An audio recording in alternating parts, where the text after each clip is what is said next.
tudo isso estaria incluído constituição, corporal. O temperamento seriam as nossas características mais inatas, né? Seria, assim, um molde com o qual a gente nasce, vamos colocar assim. É muito difícil a gente fazer uma avaliação fria, né, do que seria o temperamento, porque o temperamento ele vai ser moldado com o tempo, mas seria algo mais inato, assim, né? A pessoa nasceria com tal temperamento, né, mais propenso a ser uma pessoa mais introvertida ou extrovertida, enfim. E caráter, o caráter seria a forma como, a partir da nossa constituição corporal e do nosso temperamento, que seriam essas características de personalidade inata, o caráter seria a forma como a gente expõe isso nas nossas relações interpessoais, no nosso meio. Então, é a forma como a gente lida com as exigências, com as intempéries da vida, com as frustrações. A nossa forma de lidar com isso, de fazer frente aos acontecimentos cotidianos, seria mediado pelo que é chamado o caráter. Então, esses seriam 3 constituintes básicos aí da personalidade. Como eu não estou conseguindo ver vocês, pessoal, qualquer coisa aí, vocês abrem um áudio, tá? Porque eu estou conseguindo ver só a minha própria tela aqui na apresentação. Então, qualquer dúvida, talvez eu não vou conseguir ler no chat. Aí vocês podem combinar com a organização do evento aí para, né, ver a questão do áudio, beleza? Vou seguindo. E aí, eu tinha separado um vídeo, mas infelizmente eu não consegui compartilhar aqui na tela, mas depois vocês podem anotar, não precisa nem anotar o link não, tá? Se botar no YouTube, Miguel Chalub, Transtornos da Personalidade, vocês vão achar esse videozinho. É um vídeo bem curtinho, de 5 minutos, né? Alguns de vocês já devem ter ouvido falar do professor Miguel Chalub, que foi um grande psiquiatra a nível nacional, né? Infelizmente faleceu há algumas semanas por decorrência aí da pandemia da Covid. E foi um professor muito importante, principalmente no Rio de Janeiro, com uma ampla formação, e não só na psiquiatria, mas em várias ciências humanas e sociais. Então, ele, de uma forma muito didática, muito leve, né, muito sábia, ele expõe um pouquinho para a gente do que seriam, assim, né, o que seriam os conceitos gerais dos chamados transtornos da personalidade. Então, eu acho que, assim, não agora, né, mas ao final da apresentação, ou, né, num outro momento, vale muito a pena, porque eu acho que, inclusive, vai servir como um condensador disso tudo que a gente está trabalhando aqui hoje, tá? Um termo que antigamente era muito usado para se referir aos transtornos da personalidade é esse termo de personalidades psicopáticas. Por muito tempo, isso foi usado para definir os transtornos da personalidade. Antigamente até se falava no termo PP, tá? Só que isso foi um termo que com o tempo ficou muito, muito pejorativo, né? E caiu muito no vocabulário leigo. E aí começaram a associar isso ao que seria um psicopata, né? Que hoje em dia a gente já conhece como um transtorno de personalidade antissocial, né? Ou sociopática. Então, esse termo, hoje em dia, não é mais usado, mas eu quis colocar porque talvez quando vocês forem ler algum texto ou ver alguma apresentação, podem achar esse termo e achar um pouco estranho, né? Que termo é esse? Será que é o psicopata? Não, na verdade, se for um texto antigo, provavelmente vocês vão ir diante do que hoje em dia é considerado o transtorno da personalidade. Uma definição que eu achei ótima também foi do Kurt Schneider, que foi um grande psiquiatra alemão, né? Quem depois fosse aprofundar mais no estudo aí da saúde mental, da psiquiatria, vai ler muita coisa do Kurt Schneider, né? E ele colocou essa frase em 74, né? Que sofre num texto de 74, perdão, que o transtorno de personalidade a pessoa sofre e faz sofrer a sociedade, né? Que mais ao longo da apresentação a gente vai ver que justamente é isso que caracteriza um transtorno da personalidade, né? É quando determinadas características elas causam um sofrimento intrapsíquico, subjetivo muito grande, além de uma disfuncionalidade, vamos chamar assim, no meio social. E aí eu coloquei aí algumas coisas que eu acho muito importantes, né? Que vai mais ou menos ao encontro disso que o Kurt Schneider coloca para a gente nesse aforismo aí. Quais são características fundamentais, então, né? É justamente essa desarmonia, tanto no campo intrapsíquico, quanto nas relações interpessoais. Então, não basta causar um sofrimento intrapsíquico, né? Você vai ver, quase que necessariamente, nessas pessoas, muito prejuízo nas relações interpessoais, profissionais, nas relações com o meio de uma forma geral. Outro ponto que eu acho fundamental é a gente entender essa noção de estabilidade ao longo da vida, né? O transtorno da personalidade, diferente de outros transtornos mentais, né? Na verdade, Isso até é depois uma coisa para a gente poder debater, né? Será que o transtorno da personalidade é uma doença mental, né? Ou está em outro campo? Enfim, vamos deixar em aberto por enquanto. Mas o transtorno da personalidade, ele é estável. Então, assim, a pessoa, ela pode ter variações, ela pode ter algumas modificações, mas ele não costuma mudar muito ao longo da vida, ele costuma ser estável e não é algo facilmente modificável, né? Então, o que significa? É algo que pode ser mutável? Sim, né? Se a pessoa buscar ajuda, né? Se abrir para um processo terapêutico, ela talvez consiga mudar bastante coisa e amenizar muito, muito do seu sofrimento. Porém, a gente nota uma estabilidade que às vezes vem desde lá da infância, adolescência e vai seguindo pela vida adulta, tá bom? Um outro ponto que eu acho muito importante da gente conceituar nessa parte inicial sobre os transtornos da personalidade é diferenciar o que são traços de personalidade do que são transtornos propriamente ditos da personalidade. Porque senão a gente pode acabar caindo num viés diagnóstico aí de achar que tudo é um problema, né, de querer patologizar coisas que não necessariamente são patológicas, né. Então, assim, às vezes uma pessoa, vou dar alguns exemplos aqui, né, às vezes tem aquela pessoa que é um pouco mais, assim, desconfiada, ressabida das coisas e tal, não necessariamente ela vai ter um transtorno, por exemplo, de personalidade paranoide, às vezes é uma pessoa que tem uma desconfiança aí do meio externo um pouco maior do que o normal, vamos dizer assim, mas não chega a ser um transtorno, ou seja, isso não vai ser suficiente para produzir um sofrimento intrapsíquico, para produzir um prejuízo nas suas relações interpessoais. Outro exemplo, por exemplo, que aí vocês devem conhecer até mais pessoas, aquele sujeito mais organizado, né, com algumas manias ali de organização, de tudo muito bem articulado, né, isso, numa certa medida, pode até ser positivo, né, a pessoa ter ali sua rotina, suas coisas e tal, ou pode chegar num ponto de prejuízo, que aí seria, por exemplo, uma personalidade mais no campo anancástico, né, ou obsessivo-compulsivo. Então, assim, isso é muito importante, pessoal, porque o mais comum, socialmente, vai ser a gente encontrar traços de personalidade. Todos nós, inclusive, temos traços de personalidade diversos, né, que podem ter a ver com vários desses espectros que estão relacionados aos transtornos. E nem por isso a gente vai ter um transtorno da personalidade. Tá? Eu acho que isso é um ponto fundamental, assim, para a gente não cair numa coisa categorial, que é muito comum na psiquiatria ocidental, de cair numa coisa muito categorial, assim, né, de todo mundo se encaixar em algum padrão patológico e tal. Então, eu acho que isso é um conceito muito importante para a gente, assim, entrar em contato, tá? Antes de pensar no transtorno, pensar primeiro no que é um traço aí mais geral, certo? Vou tomar um gole de água aqui, um minutinho. Então, vamos lá. Oi. Doutor, rapidinho, só para aproveitar e passar uma informação para eles, se alguém tiver dúvida, pode mandar no chat, tá? Depois da palestra, nós vamos fazer um momento para o doutor Alan responder as questões que o pessoal mandar. Beleza, então vamos lá, vamos seguindo. Outras características importantes para a gente poder pensar aí no diagnóstico do transtorno da personalidade, tá? E aí, só antes de eu entrar nisso, vou aproveitar para falar um pouco sobre esse termo também, né? Até porque, como aqui acho que a maioria de vocês são estudantes da graduação, acho muito importante a gente trabalhar um pouco o que é esse termo diagnóstico, né? A palavra diagnóstico, ela também vem de um termo em latim que é conhecer através. Ou seja, o diagnóstico, ele está para muito além daquela coisa do CID, sabe? De um nome. É muito mais do que isso, né? Quando a gente pensar na dimensão do diagnóstico, sair desse lugar comum, né? Desse campo mais simplório, de uma entidade patológica, assim, de nomear algo. Isso é importante? Super importante, até para a gente poder ter uma linguagem comum. Porém, é muito importante a gente saber o que está por trás disso, né? O que está por trás desse conhecer através, desse diagnosticar, né?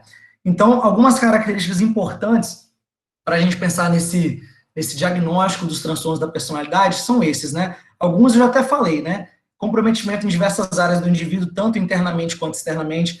Aí eu botei alguns campos, assim, relacionados à parte da psicopatologia, que são os campos, vamos dizer assim, mais afetados. É claro que os transtornos da personalidade podem afetar todos os domínios aí do humano, né, do psíquico. Mas eu botei algumas coisas aí que eu acho que são os pontos mais afetados, né, que inclusive é o que consta na CID-10, por exemplo, que é a Classificação Internacional das Doenças, que consta no DSM-5, né, que é o Manual Diagnóstico e Estatístico da Associação de Psiquiatria Americana. E aí os pontos principais são a afetividade, né, a gente vai ver um comprometimento em alguns transtornos para deixar o afeto mais embotado, mais aplanado, em outros transtornos o afeto vai estar um pouco mais exacerbado, tá? Controle de impulsos, muito importante, né, ao passo que alguns pacientes têm a parte volitiva muito comprometida, de uma forma até inibida, outros vão ter total descontrole aí dos impulsos, né, vão agir praticamente somente baseado por impulso. Parte cognitiva super importante, eu botei aí pensamento, percepção, interpretação. Um sujeito, por exemplo, mais ligado ao campo paranoide, ele vai ter uma percepção geralmente um pouco alterada das coisas. Não vai chegar a ser uma percepção delirante, né, porque senão ele já passaria de um transtorno da personalidade para uma esquizofrenia ou para um transtorno delirante, mas ele já vai ter uma ideia sobrevalorizada de algumas coisas, né? Talvez alguma coisa que vem do campo aí do outro, para ele seja já tomada sob um ponto de vista assim, de uma inveja, de uma persecutoriedade, sendo que na realidade não deve ser isso que esteja se passando de fato. Então, isso são pontos muito importantes. E o funcionamento interpessoal, porque é claro, né, se a pessoa tem todas essas alterações no afeto, nos impulsos e na parte cognitiva, ela, né, quase que necessariamente vai ter um comprometimento na hora de se relacionar com as pessoas e com o meio que a circunda, certo? Outras coisas aí que eu até já disse, mas eu quis reforçar, né? Longa duração, e isso, gente, esse segundo ponto aí é muito importante, eu até botei uma exclamação para poder lembrar de falar mais sobre isso, né? Não se limita a um episódio de transtorno mental, isso é super importante, porque às vezes a gente vê, assim, na prática clínica, ou a gente mesmo cometendo esse equívoco, ou colegas, de às vezes pegar um paciente, né, em algumas consultas já, esse paciente tem um transtorno da personalidade tal, né, e aí você vai ver, às vezes se trata de um episódio, uma doença mesmo, né. Eu, por exemplo, eu trabalho muito com infância e adolescência também. Então, assim, principalmente na adolescência, a adolescência já é um período de muita dinâmica, né, intrapsíquica, né, todo mundo aqui já passou pela adolescência, sabe o quanto a adolescência é dura psiquicamente. Isso para um adolescente, entre aspas, normal, né?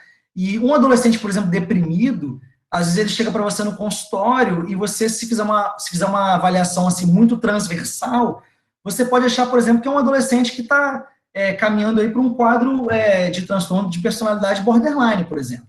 Porque o adolescente, ele chega com muita instabilidade, ele chega muito impulsivo, e aí muitas vezes você trata aquele episódio depressivo, né, psicoterapicamente, farmacologicamente, com todas as ferramentas possíveis, e você vê que o adolescente, na verdade, não tinha muito, não tinha uma personalidade de base que fosse caminhar, por exemplo, para um transtorno borderline.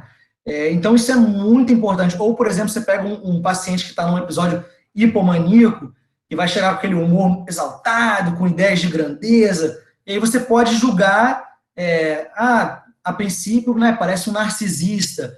Não, talvez ele não seja um narcisista, né? Talvez você tirando ele daquele episódio de hipomania, dentro do transtorno afetivo bipolar, o paciente volte aí à linha de base dele, ao que a gente chama de uma normalidade, né?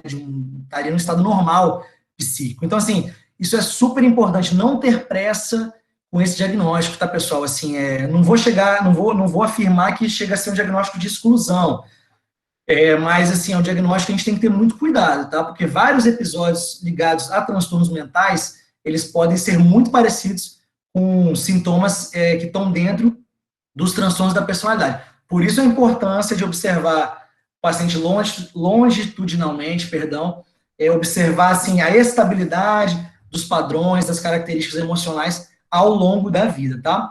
Outros pontos muito importantes são esses dois abaixo.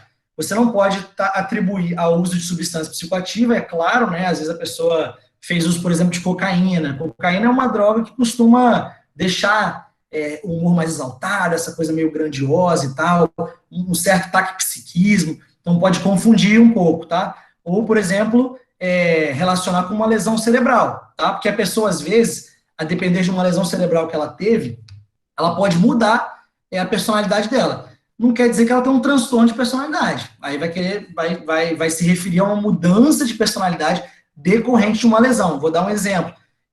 Quando eu trabalhava no Rio ainda, tive uma paciente que ela tinha um desenvolvimento aí normal, né? Até metade da vida nunca tinha tido nenhum grande problema. Já tinha tido, assim, uns episódios ansiosos e tal, mas nada muito grave. E ela teve um traumatismo craniano grave na região de lobo temporal, que, como vocês sabem, está ligada nessa parte mais emocional e tal, subjetiva, e ela mudou o padrão dela de personalidade. Ela começou a desenvolver uma personalidade mais dependente, além de outros sintomas aí relacionados até a alguns outros transtornos mentais. Então, importante também ter isso em mente, tá, pessoal?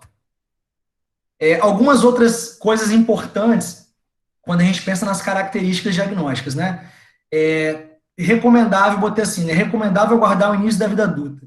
Por quê? Justamente por isso eu acabei de falar no slide anterior, né? Às vezes você pega um adolescente ou uma criança e você já se precipita aí, a observar alguns traços que podem se confirmar sim, tá? Às vezes você vê lá um adolescente de 13, 14 anos, você fala, opa, parece que tá caminhando aí para uma personalidade histriônica. Às vezes vai se confirmar, mas muitas vezes não vai.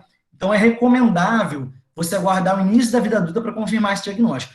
Você até pode dar esse diagnóstico antes, tá? Não é proibido. A não ser para a personalidade antissocial, esse realmente tem que ser só depois de 18. Para as outras, você poderia até afirmar, mas não é recomendável, tá? Outro ponto importante, pessoal, é considerar as questões ligadas a gênero e cultura. O que significa isso? A cultura é mais fácil de compreender, né? Assim, por exemplo, né, você às vezes vai numa comunidade que tem religiões aí do campo xamânico, por exemplo. E aí vai ser comum algumas pessoas falarem sobre leitura de mente, né, de alguns rituais com ervas sagradas, com animais, com transe. E aí você pode pensar, opa, parece uma coisa aí de um esquizotípico, né, que a gente vai ver mais adiante, que o esquizotípico pode estar ligado a esse campo mais abstrato. Mas não necessariamente, né? Se for uma coisa que está circunscrita ao meio que aquele sujeito vive, que é compartilhada pela sua comunidade, pelo seu meio social, isso pode não ser considerado um transtorno, tá? Então, ter cuidado com questões culturais. E questões de gênero, eu acho que são muito importantes, assim, eu acho que hoje em dia, cada vez mais, né, com a ascensão aí dos movimentos identitários, que são super importantes, essa questão pode estar muito ligada a uma pejoração em relação ao gênero, tá? Vou dar um exemplo. Às vezes uma mulher, por exemplo, né, que tem uma atitude mais incisiva, se coloca mais, que opina mais, que é o que tem acontecido de forma muito oportuna e fundamental, inclusive. Às vezes vai ter aquele sujeito que vai virar e falar assim, é uma histérica, né? Acho que você já deve ter escutado esse tipo de coisa, mas num termo pejorativo, sabe? Assim, uma histriônica, uma borderline. Isso pode não ter nada a ver com um transtorno, isso pode ser uma pejoração ligada a algum tipo de ato da pessoa no dia a dia, tá? Então, tomar muito cuidado com esses termos sendo usados de forma pejorativa quando ligados a gênero e cultura, tá? Acho que isso é um ponto muito importante para a gente discutir. E outra coisa que eu acho importante, antes de entrar nos transtornos que eu vou expor, é a gente pensar em alguns diagnósticos diferenciais de uma forma mais geral, tá? É claro que cada transtorno da personalidade vai ter os seus diagnósticos diferenciais mais comuns, mais característicos, mais prováveis. Mas alguns diagnósticos, acho que a gente pode já sim falar de uma forma mais geral. Eu botei essa coisa do espectro, né? O que é isso do espectro? O espectro é o seguinte, espectro dá uma ideia de campo, né? De algo aberto, de algo que não se limita muito, né? Então, assim, alguns transtornos, vocês vão observar ao longo desses dias de apresentações, de explanações, alguns transtornos estão ligados à visão espectral de algumas doenças. Então, por exemplo, às vezes você vai pegar um adolescente ou um adulto jovem que você vai situar ele aí no diagnóstico de uma personalidade, por exemplo, esquizotípica, que a gente mais para frente vai detalhar o que seria isso. O transtorno da personalidade esquizotípica, a gente já sabe que alguns desses indivíduos que têm esse transtorno, eles vão caminhar para um quadro de esquizofrenia. Então, na verdade, uma personalidade esquizotípica pode ser uma personalidade pré-mórbida a um quadro de esquizofrenia. E por isso eu coloquei esse conceito de pré-mórbida. O que significa isso? Às vezes, aquela personalidade estranha, já disfuncional, está mostrando para a gente um caminho que pode se abrir. Todo mundo que tem algum transtorno de personalidade vai desenvolver um transtorno mental? Uma doença mental mais grave, vamos colocar assim? Não, mas alguns vão, né? Alguns esquizotípicos vão evoluir, por exemplo, para a esquizofrenia. Algumas pessoas com transtorno de personalidade paranoide podem evoluir para um transtorno delirante persistente. E aí, quando evolui para um quadro desse, você já não vai dar mais o nome de transtorno da personalidade. Aí você vai chamar, por exemplo, esse sujeito aqui de 30 anos é esquizofrênico, porém tem aí uma personalidade pré-mórbida do tipo esquizotípica, tá? Isso é importante porque isso dá um pouco de... isso ilumina um pouco mais, sabe? Porque você pode justamente pegar, às vezes, um quadro na infância, na adolescência, e já começar a levantar alguns sinais de alerta. Não é que você vai diagnosticar, tá? Não é isso, assim, a gente não precisa ter pressa, mas, assim, isso já nos acende uma lanterna. Então, assim, pegou um adolescente ali com algumas características estranhas, opa, isso pode ser uma personalidade que está, né, tá se formando, mas que pode, na verdade, ser já aí algo pré-mórbido do que pode vir a ser um transtorno mental mais grave, tá? E isso que eu já coloquei das características de episódios é o que eu já falei para vocês, né? De ter cuidado, porque muitos episódios agudos e até crônicos de transtornos mentais podem sim se confundir com transtornos da personalidade, certo? Então vamos lá, né? Eu fiz aí uma divisãozinha básica, né? Claro que hoje nós vamos falar só sobre dois, vou falar sobre dois aí do grupo A, acho que uma outra colega vai falar sobre o paranoide, e nos outros dias vocês vão ver os outros grupos, tá? Então, o DSM-5 divide aí em 3 grupos ou clusters, tá? A, B e C. A seriam os transtornos mais ligados, assim, de uma forma geral, tá, pessoal? Ao campo da esquizofrenia e das psicoses. Então, vai estar aí paranoide, esquizoide, esquizotípico. O grupo B e C estão ligados mais aos campos da neurose, né, num conceito aí mais psicanalítico da neurose. Então, aí vai ter, no grupo B, emocionalmente instável ou borderline, antissocial, narcisista e histriônico, e no grupo C, obsessivo-compulsiva, também chamado de anancástico, evitativa e dependente, certo? Hoje nós vamos trabalhar 2 do grupo A, o esquizoide e o esquizotípico, que são muito parecidos, por isso eu até pedi aí para a organização para eu poder incluir, né, os 2 na mesma apresentação, porque vocês vão ver que assim, ambos são bem parecidos, tá? Na prática clínica, são de difícil diferenciação. No final da apresentação, eu separei um caso clínico real, que eu atendi recentemente, para a gente poder discutir isso. Então, achei muito oportuno a gente poder falar sobre os 2 numa mesma apresentação, tá? Nesses slides dos transtornos, eu acabei colocando os critérios aí da DSM, para vocês poderem dar uma olhada geral, tá? A gente pode até dar uma lidinha juntos, tá? Antes de ler, eu queria só, assim, fixar alguns pontos importantes que valem tanto para o esquizoide quanto para o esquizotípico. Esses 2 transtornos, eles têm 2 pontos que são, assim, fundamentais, que são marcantes para a gente poder pensar nesses transtornos, tá? É isso que ele bota até no critério A, esse padrão de distanciamento de relações sociais. Então, são sujeitos que assim, de forma geral, não fazem muita questão, assim, desse laço social, sabe? Dessa relação interpessoal. Então, são sujeitos mais sozinhos, mas que muitas vezes não se incomodam por isso, até preferem levar uma vida mais solitária. São sujeitos que não vão fazer muita questão aí de ter um parceiro ou uma parceira, que não vão fazer questão de ter grupos de amigos e tal. Pelo contrário, muitos até preferem, por exemplo, ao se envolverem numa atividade profissional, vão preferir estar num trabalho solitário, tá? Numa coisa que não precise de outras pessoas compartilhando. Esse é um ponto fundamental para a gente compreender esses 2 transtornos. Outro ponto é esse que ele ainda coloca no critério A, que é essa faixa restrita de expressão emocional, tá? Então, são pessoas que, em geral, têm um afeto mais aplainado, sabe? O que significa isso? Elas não têm uma modulação afetiva. Então, por exemplo, vou dar meu exemplo, estou aqui apresentando, estou empolgado com vocês, né? Estou falando, estou aqui botando o meu sentimento nas palavras. Talvez o esquizoide ele vai falar no mesmo tom, uma fala monotônica, sabe? Ou até numa situação de medo, ou de raiva, ou de angústia, ele não vai se expressar como as pessoas, entre aspas, normais. Ele vai se colocar de uma forma indiferente. Talvez você que esteja conversando com ele, você vai até achar estranho, vai falar, nossa, que coisa é essa, né? Que será? Que emoção é essa que essa pessoa tá me transmitindo, sabe? O que, que é isso? Você não vai conseguir identificar muitas vezes, tá? Mas vamos ler o restante dos itens, porque eu acho que ajuda a entender um pouquinho melhor. Então vamos lá. Ó. Não deseja nem desfruta de relações íntimas, inclusive ser parte de uma família. Muito característico, tá? Quase sempre opta por atividades solitárias, também bastante característico. Manifesta pouco ou nenhum interesse em ter experiências sexuais, tá? Então são pessoas que não fazem muita questão, tá? Nem de parceiros fixos, tampouco de parceiros casuais aí para alguma experiência sexual, tá?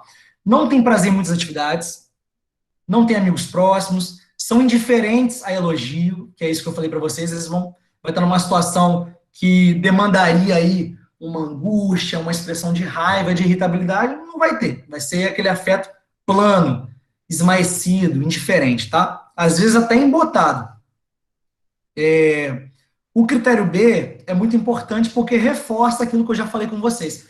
Não pode ocorrer exclusivamente durante o curso de esquizofrenia, transtorno bipolar, quadro depressivo com sintomas psicóticos, transtorno do espectro autista, tá? Porque se a gente estiver pensando nesse tipo de transtorno mental, nesses aí citados no critério B, a gente tem que tomar muito cuidado em bater o martelo aí para o transtorno da personalidade, tá, pessoal?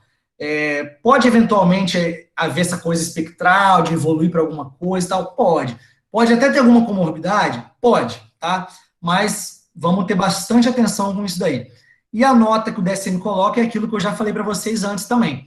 Pensar muito nessa coisa do espectro, do critério de pré-mórbido, né? Aí ele até coloca o exemplo da esquizofrenia, que vale tanto para o esquizoide quanto para o esquizotípico, que vocês vão ver que são muito parecidos. Algumas características do transtorno da personalidade esquizoide. Essa prevalência que está aí é uma prevalência discutível, tá, gente? Alguns autores colocam aí 3 a 4%, mas tem alguns países nórdicos, por exemplo, que colocam menos de 1% da população.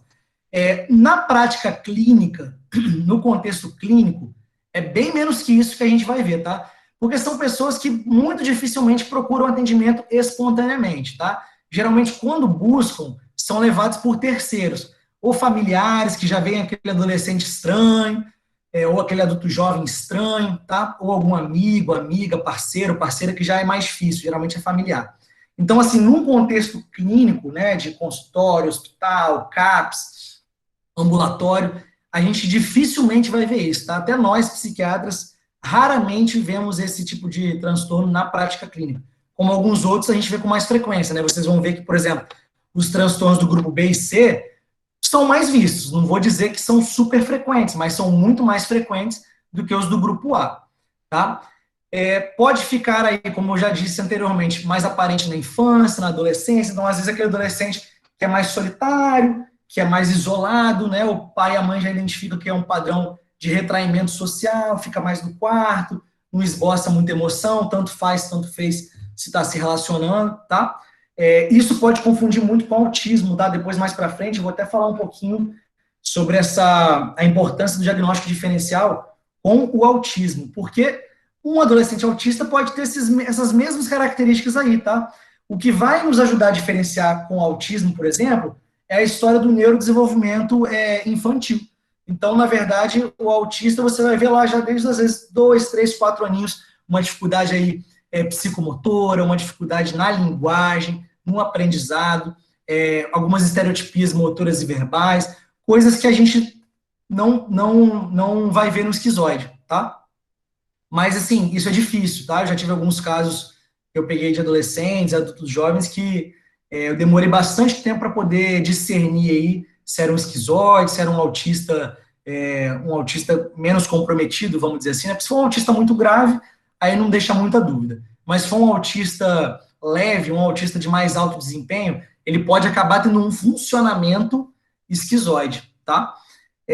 Pode ter uma prevalência aumentada em familiares de indivíduos com esquizofrenia ou com personalidade esquizotípica. Então, assim, a esquizofrenia, o transtorno da personalidade esquizoide, esquizotípica, eles têm muita coisa em comum, tá? Não quer dizer que um vai levar a outro necessariamente, mas os estudos mostram que em familiares de esquizoide vai ter esquizofrênico, vai ter esquizotípico, e por aí pode haver esse emaranhado aí de características em comum. Outra coisa que eu li recentemente é que se você pegar até para fazer esses exames mais modernos, né, esses exames de imagem mais funcionais, né? Ressonância, tomografia aí, por SPECT e tal, em pessoas com traços esquizoides, esquizotípico, você consegue ver algumas alterações parecidas com a esquizofrenia. Então, você consegue ver alguma redução na substância cinzenta, em algumas partes aí do cérebro. Claro que isso tudo é muito ainda, né, tudo muito incipiente, e não se coloca ainda como um fator determinante, tá? Não se coloca assim como uma lesão cerebral que provoca um transtorno, não. Talvez seja uma repercussão desse transtorno psíquico, mas eu estou querendo dizer isso porque, assim, para além das características clínicas em comum, também tem esse, vamos dizer assim, esse correlato anatomopatológico em comum do esquizoide esquizotípico com o esquizofrênico, tá? Vamos falar um pouquinho agora sobre o outro transtorno aí que a gente vai trabalhar, que é o esquizotípico. Como vocês podem já ir lendo aí, tomando um pouco de contato com o texto, é muito parecido com o esquizoide, né? E como eu já falei, na prática clínica é muito difícil, às vezes, a gente fazer essa diferenciação. O que vai ser, assim, algo que vai puxar mais para o esquizotípico do que para o esquizoide, né? O esquizotípico, assim como o esquizoide, vai ter essa mesma dificuldade nas relações interpessoais, nas relações sociais, na expressão de afeto, na expressão de emoção, tá? Porém, o esquizotípico, ele tem algumas coisinhas a mais. Então, assim, ele pode ter algumas ideias de referência. O que quer dizer, o que quer dizer essas ideias de referência? Ele não vai chegar a ter um delírio, por exemplo, que aí senão já seria um psicótico ou um esquizofrênico. Mas ele, às vezes, já vai começar a fazer algumas ideias sobrevalorizadas sobre algumas coisas. Então, às vezes, uma crença ou algo mais do campo abstrato, do campo místico, ele vai levar para algo mais sobrevalorizado, algo que não vai estar no compartilhamento social, algo que as pessoas da comunidade vão estranhar, vão falar, esse cara, ele viaja um pouco, né? Eu usei essa expressão viaja porque é o que a gente ouve, né? Às vezes aquele adolescente ou aquele adulto jovem que, assim, que costuma, o pai fala isso às vezes, né? Meu filho viaja muito, ele é muito metafórico, muito abstrato. Não estou querendo dizer com isso, né? Vamos ter muito cuidado, assim, para a gente nunca tomar a parte pelo todo. Não quer dizer que um adolescente, um adulto que tem um pensamento mais abstrato, que se interessa por questões mais metafóricas e tal, não quer dizer que ele é esquizotípico, tá? Mas o esquizotípico, geralmente, ele fica muito nessa, né? E ele pode até ele pode até desenvolver um pensamento mágico, que é um pensamento muito encontrado nas crianças. Então, basta você pensar um pouco numa criança de 5, 6 anos. É aquele pensamento mágico, que às vezes mistura os elementos aí do imaginário com os elementos do real, tá? Isso ajuda a gente pensar um pouquinho. Essa coisa que ele coloca aí do sexto sentido, da intuição, tá bom? Então, isso é um ponto importante. Outro ponto importante para diferenciar o esquizotípico é, às vezes, no próprio comportamento. Às vezes, ele se apresenta de uma forma muito excêntrica, uma forma muito que te chama a atenção logo no olhar, sabe? Eu lembro de um paciente que eu atendia também na época da residência lá no Rio. Ele, no fim das contas, a gente não chegou a fechar um diagnóstico, a gente ficou muito na dúvida se seria um esquizotípico ou seria um autista, porque ele também tinha várias questões da infância que não ficavam muito claras, porque ele era um sujeito adotado, então a gente acabou perdendo um pouco de elemento aí da história da primeira infância.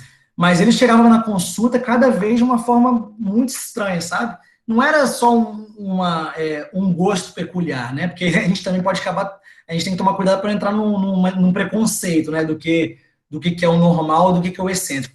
Mas ele era excêntrico, ele era um sujeito esquisito, assim, ele misturava alguns elementos na vestimenta e até com objetos pessoais, assim, com adornos, que era bem esquisito, sabe? Qualquer pessoa olhava assim e via que tinha uma coisa estranha, assim, não estava ligado a um conceito de moda, não estava ligado a um conceito cultural ou religioso no qual ele fosse inserido. Era uma coisa realmente excêntrica, peculiar, tá? Então vamos dar uma lidinha, só quis falar algumas coisas assim mais gerais, para poder já vocês se situarem nessas coisas que podem ajudar a diferenciar o esquizotípico do esquizoide, já que são transtornos muito similares, tá? Então vamos lá.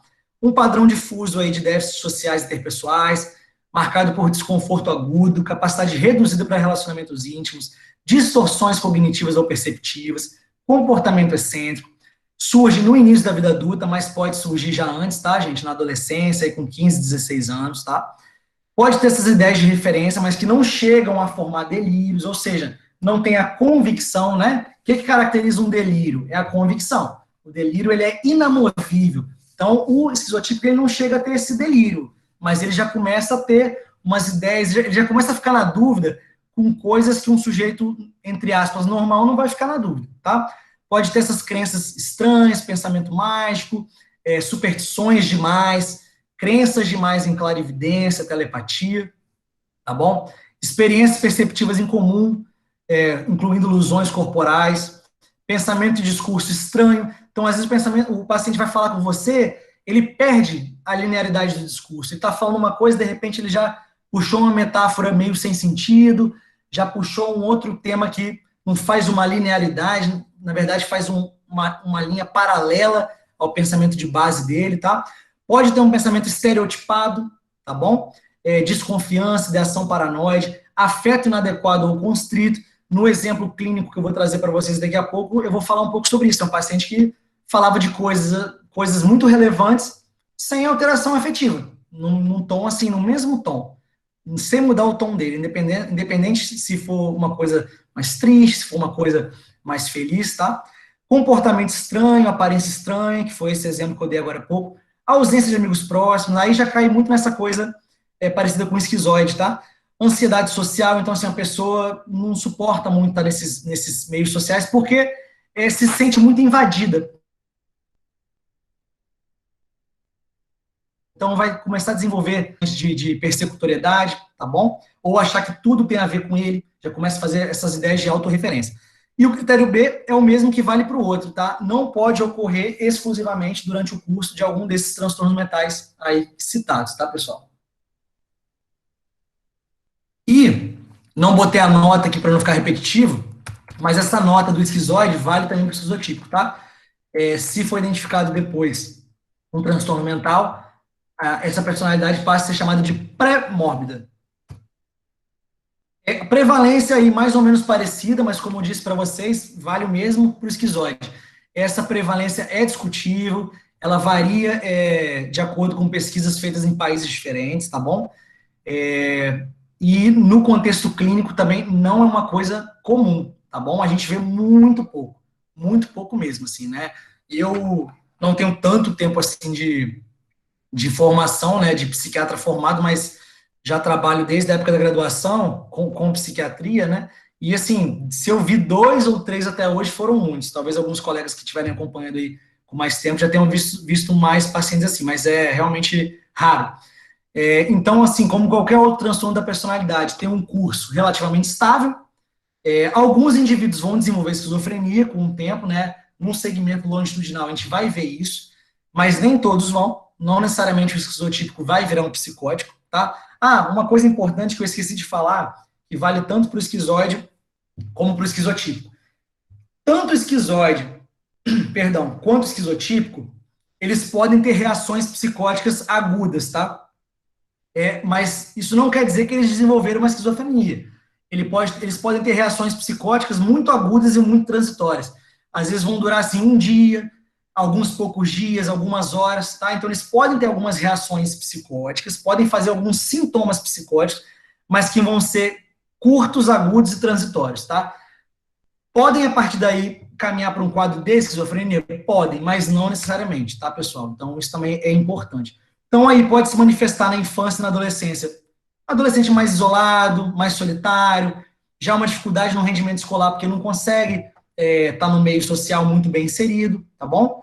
E por conta dessas ideias de autorreferência, então, às vezes o adolescente já vai chegar na escola, já vai achar que as pessoas estão olhando para ele de uma forma estranha, não vai chegar a fazer um delírio, mas pode achar já estranho a forma como as pessoas estão olhando para ele, sendo que provavelmente nem tem nenhum motivo para isso, né? Mais uma coisa do campo perceptivo pessoal.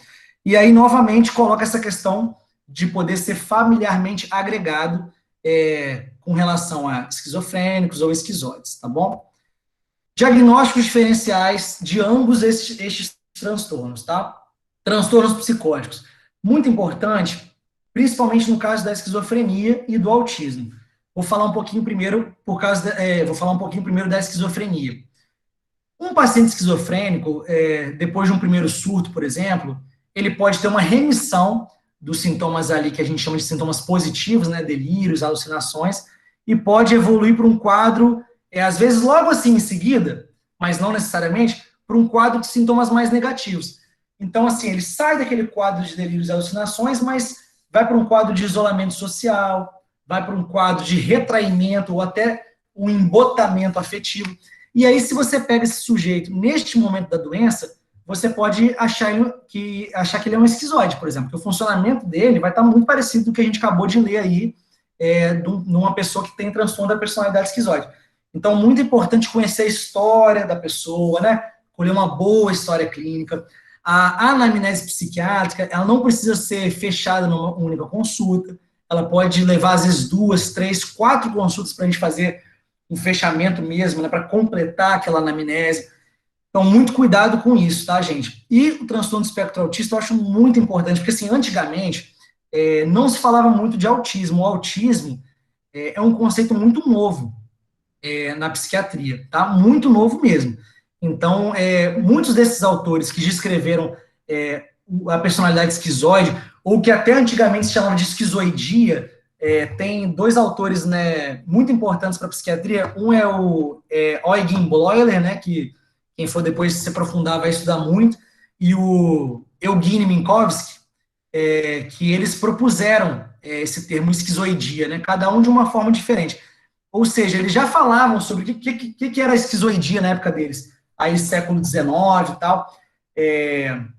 A esquizoidia, no conceito deles, se aproxima muito do funcionamento esquizoide, disso que a gente acabou de ler, desse padrão de retraimento social, de retraimento afetivo.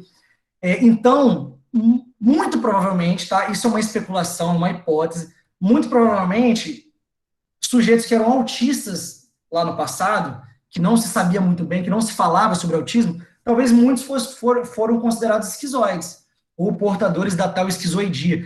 E até hoje em dia a gente tem que ter muito cuidado, porque como eu falei com vocês, assim, né, principalmente quando vocês atenderem autistas adolescentes e ou adultos, autistas mais leves, ou de alto desempenho, ou que não tenham tido um diagnóstico prévio na infância, ou que tiveram aí um neurodesenvolvimento mais ou menos normal, ou que passou batido, às vezes vem de um contexto aí mais de uma região mais de interior, que não teve acesso a um especialista, eles podem chegar na fase da adolescência e na fase adulta com um funcionamento esquizoide, né? Eu tive um paciente também recentemente que ele, se você olhasse para ele assim muito rapidamente, você poderia falar que é um esquizoide.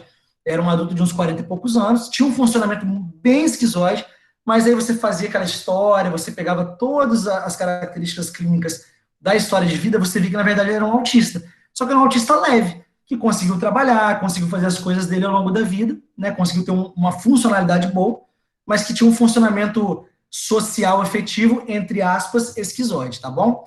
E esse que eu botei de ideia de contínuo é justamente o que eu já falei algumas vezes sobre a questão do espectro, né?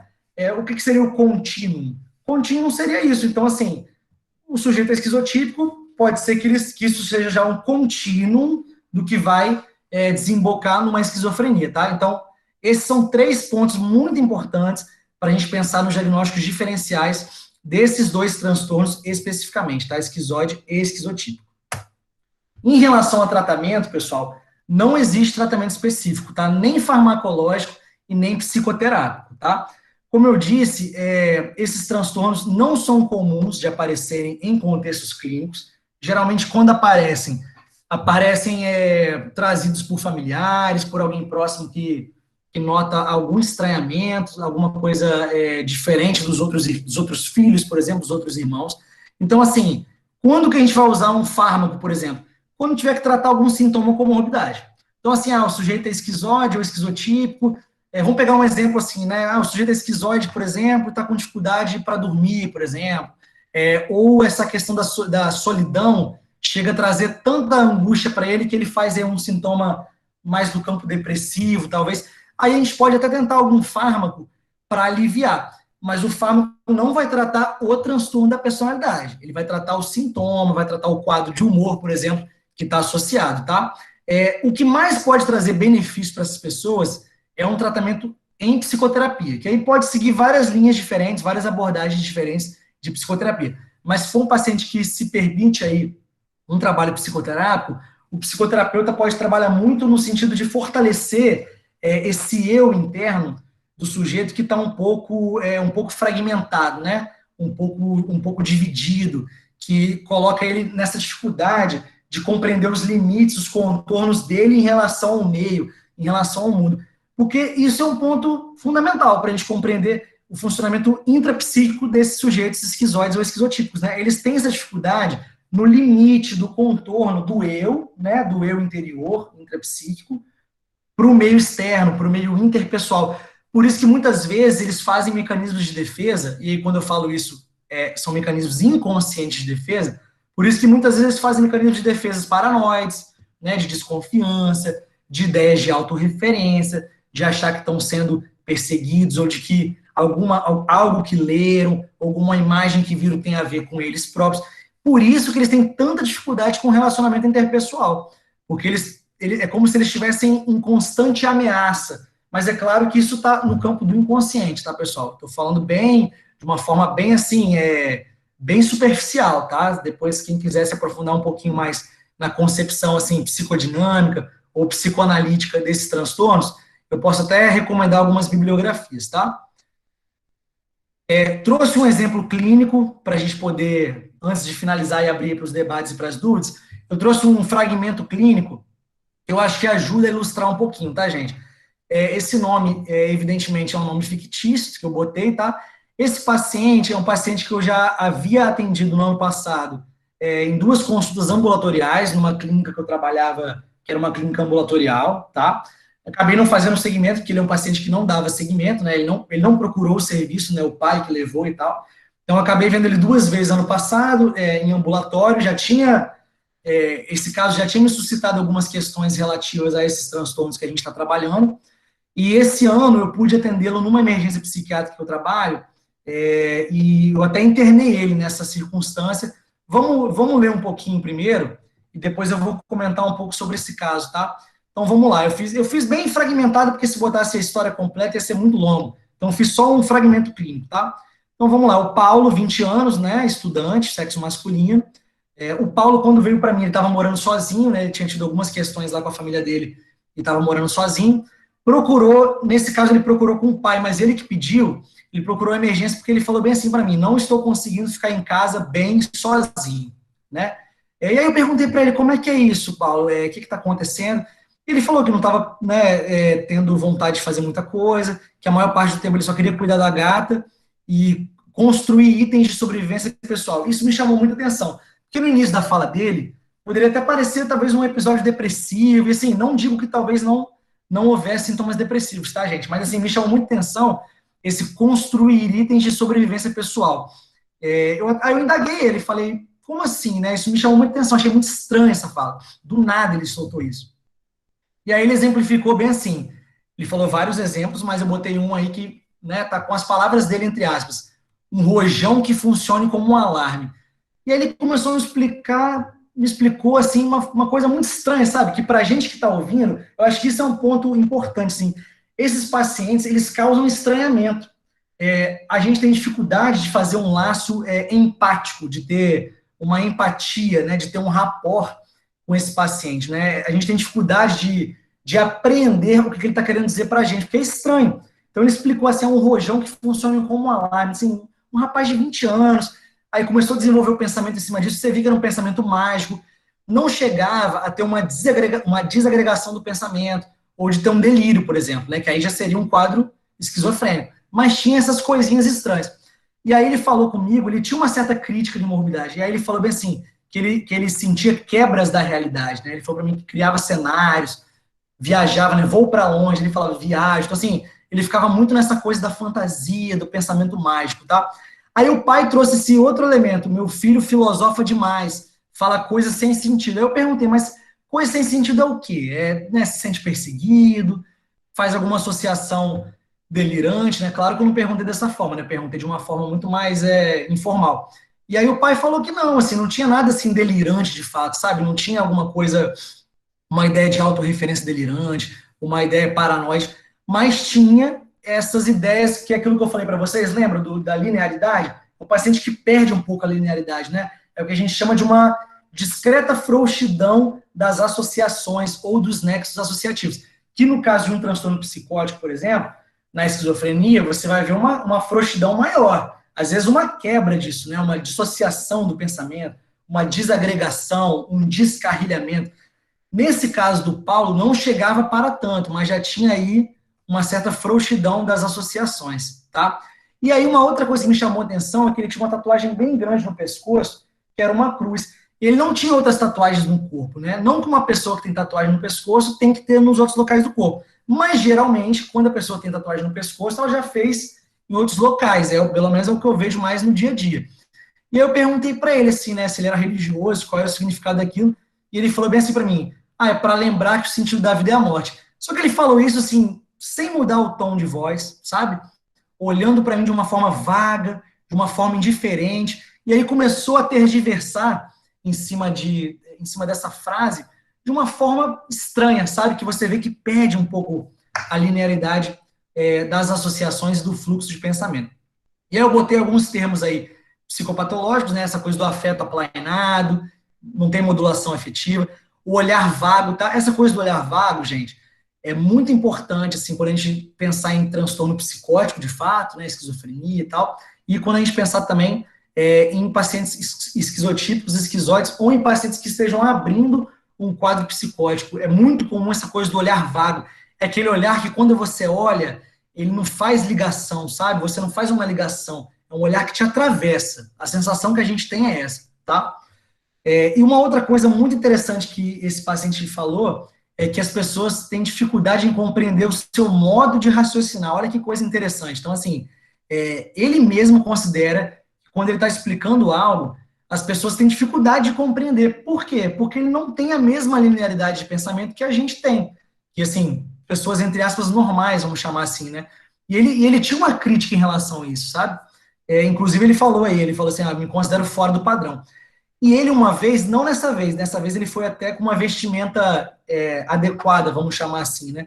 Mas uma vez eu me lembrei, depois de um tempo, que numa dessas consultas ambulatoriais que eu fiz dele no ano passado, era um dia de muito calor em Vitória, e ele chegou com uma roupa, assim, casaco, uma calça grossa, muito assim, com uma roupa muito pesada para o dia, sabe?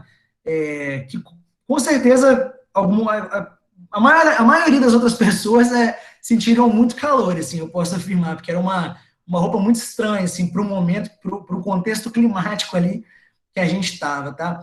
E aí esse sujeito depois foi avaliado por outros psiquiatras da clínica, né, uma clínica que tem excelentes psiquiatras, psicólogos, e a gente ficou com essa hipótese diagnóstica entre esquizoide ou esquizotípico, tá? Não chegamos a bater o martelo, mas pensando nessa coisa aí das excentricidades, eu diria que está mais para o campo do esquizotípico. Mas é um sujeito que, pelo menos assim, nos dias que eu vi ele, e nos dias que ele ficou na clínica, ele não chegou a manifestar nenhum sintoma psicótico de fato, né? Não teve assim, uma alucinação de fato, um delírio de fato. Ele já teve coisas que se aproximaram muito disso, e talvez até já tenha tido alguma reação psicótica aguda, tá? Mas no tempo de internação, ele não apresentou. Na verdade, a gente internou ele, não foi nem por conta desse quadro de personalidade, foi porque ele estava já com um sofrimento intrapsíquico grande e estava levando a pensamentos suicidas, tá? E como esse sujeito não estava muito claro se poderia ser um esquizofrênico ou não, e às vezes o esquizofrênico pode ter um suicídio muito impulsivo, muito repentino, eu optei por internar para a gente poder observar e fazer uma proteção maior à vida dele, tá bom? Bom, botei algumas referências que eu usei, não botei naquele modelo certinho, tá, pessoal? Porque eu fiz essa apresentação um pouco às pressas, então botei só assim, bem de forma simples, assim, o que eu usei mais aqui, né, para falar para vocês. Depois, se alguém quiser, eu passo aí alguns textos e tal, tá? Bom, é isso. Espero ter podido contribuir um pouquinho aí pro nosso debate, tá, gente? Vou fechar aqui o slide para poder ver um pouquinho vocês. Bom, estou totalmente aberto aí a dúvidas, a sugestões. Se alguém quiser também pedir para eu repetir alguma coisa, que às vezes eu falo um pouco rápido, eu vou me empolgando, ainda mais sem poder ver vocês, eu posso ter ficado um pouco perdido aqui na hora de falar. Tá bom? Deixei meu contato aí. Muito obrigado novamente para o pessoal aí das ligas, tá? Muito importante esse tipo de trabalho, não só para quem está organizando a liga, mas para todos os estudantes que têm interesse aí no campo da saúde mental. Tá bom? E é isso. Obrigado aí também, mais uma vez, ao Antônio, que me fez o convite pessoal. Tá bom, pessoal? É isso. Fico aí à disposição de vocês agora para qualquer coisa que vocês quiserem trazer para contribuir para o nosso debate. Obrigada, Alan, foi maravilhosa. O pessoal tá mandando muito elogio no chat. Que E a gente tem bom. umas perguntas. Aí eu vou ler para você a primeira. Os transtornos de personalidade sempre antecedem quadros de doenças mentais agudas ou essas podem aparecer de forma súbita? Perdão, falhou um pouquinho o áudio, Juliana. Se puder só repetir a pergunta, eu te agradeço. Os transtornos de personalidade sempre antecedem quadros de doenças mentais agudas ou essas podem aparecer de forma súbita? Bom, boa pergunta, tá? Excelente pergunta. Como eu falei, assim, alguns transtornos de personalidade, eles já vão sinalizar para a gente um risco maior de desenvolver um transtorno mental, tá? Mas isso não é uma coisa totalmente necessária, tá? Então, assim, você pode ter um sujeito ali com características, por exemplo, esquizotípicas, que vai desenvolver esquizofrenia mais para frente, mas muitos deles não vão. Esse rapaz, por exemplo, o Paulo, que eu dei do exemplo, pode ser que ele abra um quadro, até porque ele é muito novo ainda, mas pode ser que ele não abra, pode ser que ele seja sempre um esquizotípico, tá? E não abra de fato um quadro delirante. Então, nem sempre a gente vai ver esse contínuo, mas algumas vezes a gente vai ver. Por isso que é muito importante a gente sempre acender essa lanterna quando a gente está vendo principalmente esquizoide, esquizotípico, paranoide, porque eles podem, no futuro, desenvolver um transtorno psicótico. Assim como, por exemplo, uma pessoa com um transtorno de personalidade mais do grupo C, pode ter um quadro de ansiedade generalizada, pode ter um quadro de toque, tá bom? Então, assim, isso é muito importante, né? Viu essas características? Ah, lembrei de que pode ser um transtorno da personalidade. Calma, vamos pensar aí se não pode ser algo que está mostrando para a gente uma abertura de uma doença, ou se pode ser um estágio de uma doença, tá bom? Então, não é uma relação de causa e efeito 100% necessária, mas é algo que muitas vezes está interligado, tá, gente? Por isso, essa ideia do espectro, muito importante a gente ter na psiquiatria como um todo, e aí eu vou até expandir para além dos transtornos da personalidade, eu acho que na psiquiatria é muito importante a noção de espectro, porque senão a gente pode ficar muito preso à questão do diagnóstico categorial, tá? E isso, o ser humano, né, todos nós somos seres humanos, a gente se conhece, né? A gente não tem nada que seja totalmente categorial, né? Então a gente vai ter uma mistura de vários elementos. Então, muito importante essa noção de espectro, tá, gente? Espero ter respondido aí a pergunta, senão pode fazer de novo ou reformular que eu tento ser mais claro. Obrigada, doutor. Agora a gente tem outra. A presença de um transtorno de personalidade pré-mórbido tem relação com um prognóstico ruim e de um posterior transtorno mental, por exemplo, a esquizofrenia? Olha, nunca li nenhum estudo estatístico sobre pior prognóstico, tá? E pelo que eu já li de literatura, acredito que a gente não possa afirmar isso. Mas é uma coisa aí nessa pergunta, sim, se tem mais chance de desenvolver um quadro de um transtorno mental, sim, isso sim. Um sujeito que já tem as características ali de uma esquizotipia, por exemplo, ele tem mais chance de desenvolver um quadro esquizofrênico do que um sujeito que nunca teve nenhum traço, por exemplo, esquizotípico. Não quer dizer que um sujeito que está relativamente normal não possa abrir um quadro numa certa idade, tá? Às vezes a gente vê isso, o sujeito que está ali indo na vida relativamente bem, até uns 16, 17 anos, aí tem algum evento, às vezes, traumático, ou não necessariamente, e pode abrir um quadro psicótico. Mas se é um sujeito que talvez desde a adolescência a gente já vê um traço, por exemplo, de uma esquizotipia ou de uma esquizoidia, esse sujeito ele vai ter mais chance, sim, de manifestar uma doença mental, como a esquizofrenia. Mas não necessariamente, perdão, ele vai desenvolver, tá? Obrigada. Agora tem outra que está perguntando: existe um tempo mínimo pré-estabelecido de acompanhamento para fechar um diagnóstico de transtorno de personalidade? Olha, não tem isso muito claro, tá? Os autores geralmente botam algo de pelo menos 1 ano de acompanhamento, tá? Mas isso é muito relativo. Tem pacientes que você vê uma, duas vezes, você, depois de um tempo, né, trabalhando, tal, com experiência, você vê uma, duas vezes, você já sente que pode ter alguma coisa ligado à personalidade. Porém, outros pacientes não. Como eu disse a vocês, quando às vezes chega um paciente com um transtorno de humor, né, por exemplo, né, eu que trabalho muito com adolescente, eu muitas vezes me pego nessa dúvida, da gente, eu me pego nessa dúvida e até às vezes eu percebo que eu posso me equivocar. Eu pego muito adolescente, às vezes 14, 15 anos, que chegam com quadros depressivos, né, que eu avalio, vejo que tem de fato um transtorno depressivo, isso para mim fica bem claro, e às vezes acende uma lanterninha na minha cabeça, assim, né, será que tem também um transtorno de personalidade? Muitas vezes não tem, tá? Muitas vezes a gente trata ali o transtorno depressivo, e depois de 6 meses e tal, você vê que remitiram sintomas, não ficou nenhum resquício ali, nenhuma estabilidade emocional, por exemplo, a gente pensar no borderline, ou nenhuma questão de atrair mais atenção para a gente pensar no histriônico, tá? Então, não tem uma resposta muito cravada para essa pergunta. Assim, o tempo mínimo seria mais ou menos 1 ano, tá? Mas, assim, isso é muito relativo. Às vezes, com 1 mês eu posso dar esse diagnóstico e outro paciente talvez eu leve mais de 1 ano para poder afirmar esse diagnóstico. São diagnósticos difíceis, que a gente tem que ter um acompanhamento bem longitudinal e sempre ter em mente, isso que eu falei para vocês, da ideia de espectro e da ideia de episódios de transtornos mentais, tá, gente? Agora mandaram 2 perguntas que têm relação com essa resposta. Professor, mas uma pessoa precisa necessariamente apresentar um transtorno de personalidade antes de desenvolver uma doença? Ou essa pessoa pode se manifestar sem antes ter esses traços de transtornos? Uhum. Justamente, algumas pessoas não vão apresentar nada, tá? Não é um critério necessário, tá? A ideia de que a pessoa já tinha uma personalidade estranha ou com alguma questão disfuncional, né? Mais especificamente do esquizoide e do esquizotípico, não necessariamente, isso não necessariamente é necessário, né? Como eu falei, às vezes vai ter uma pessoa que nunca teve nada, vinha aí com uma personalidade relativamente normal até o início da adolescência, do início da fase adulta, e de repente pode abrir um quadro de esquizofrenia, de transtorno bipolar, mesmo sem ter nada prévio, tá? O fato de ter algo prévio, ele é mais um sinalizador, na minha opinião, tá? A gente consegue ter aí um sinal de alarme. Então, assim, olha, opa, pera lá que essa pessoa pode desenvolver algo a mais, tá? Pode não desenvolver, mas pode.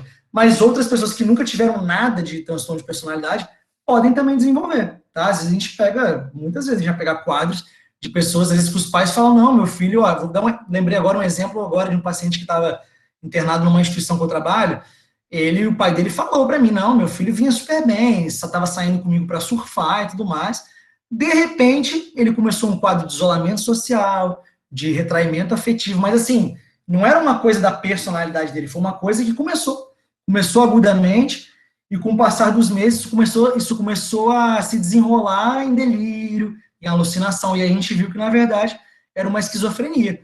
Mas esse sujeito, ele não teve uma personalidade esquizotípica até abrir esquizofrenia. Ele tinha uma personalidade normal, estava tocando a vida dele normal, os pais nunca tinham estranhado, pelo contrário, o pai até falou que achava que ele estava muito bem, assim, né, praticando esporte, estudando, né, já tinha namorado, enfim, tinha vivido o que um adolescente vive normalmente.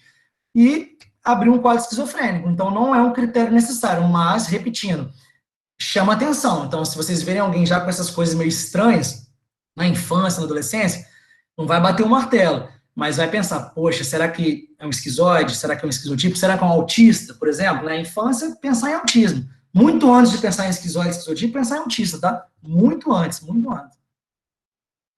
Obrigada. Agora a gente tem mais uma que está assim: o que determina algo ser um transtorno? Por que o TDAH é considerado um transtorno? Muito boa pergunta, excelente isso, assim, né? Quando que a gente considera alguma questão, algum traço, ou alguma emoção, algum sentimento, quando que isso passa a ser transtorno? O transtorno, ele recebe este nome quando há justamente aquelas coisinhas que eu botei bem lá no início, assim, né? Prejuízo, tanto no campo intrapsíquico, pessoal, sofrimento subjetivo, quanto no campo interpessoal. Então, se isso vale para tudo, tá, gente? Isso é para transtorno de personalidade, isso é para o TDAH. Vamos pegar o exemplo do TDAH para poder bater com a sua pergunta. Tem muita gente, muita gente que chega no consultório, que a gente conversa no dia a dia, que tem sintomas de desatenção e hiperatividade. Reparem bem, sintomas de desatenção e hiperatividade, não estou falando que eles têm transtorno. A maioria destes que tem sintomas de desatenção e hiperatividade, a grande maioria não tem transtorno de desatenção e hiperatividade.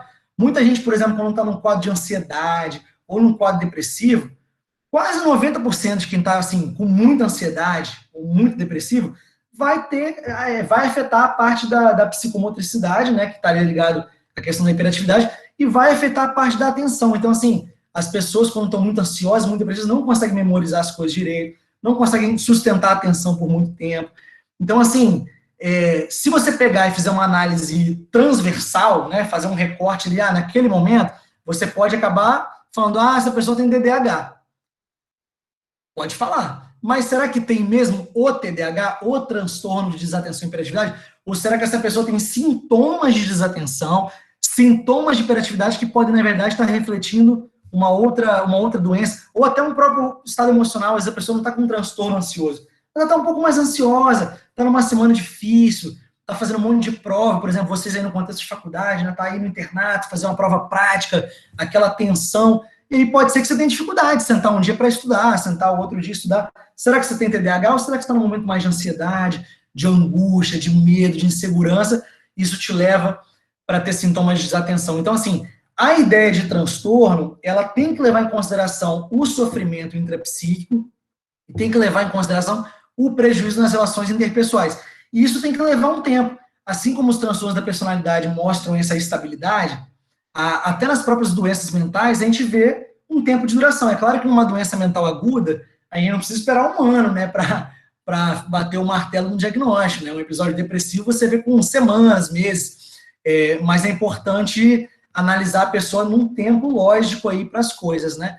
Então, assim, nem todo traço, nem toda emoção, nem todo sentimento, nem todo sintoma configura um transtorno. O transtorno, seja ele de personalidade, seja um transtorno de humor, seja um transtorno psicótico, seja qualquer transtorno do campo da saúde mental, ele vai se configurar num transtorno quando a gente tiver essa dimensão do sofrimento subjetivo, intrapsíquico e interpessoal e relacionado ao meio.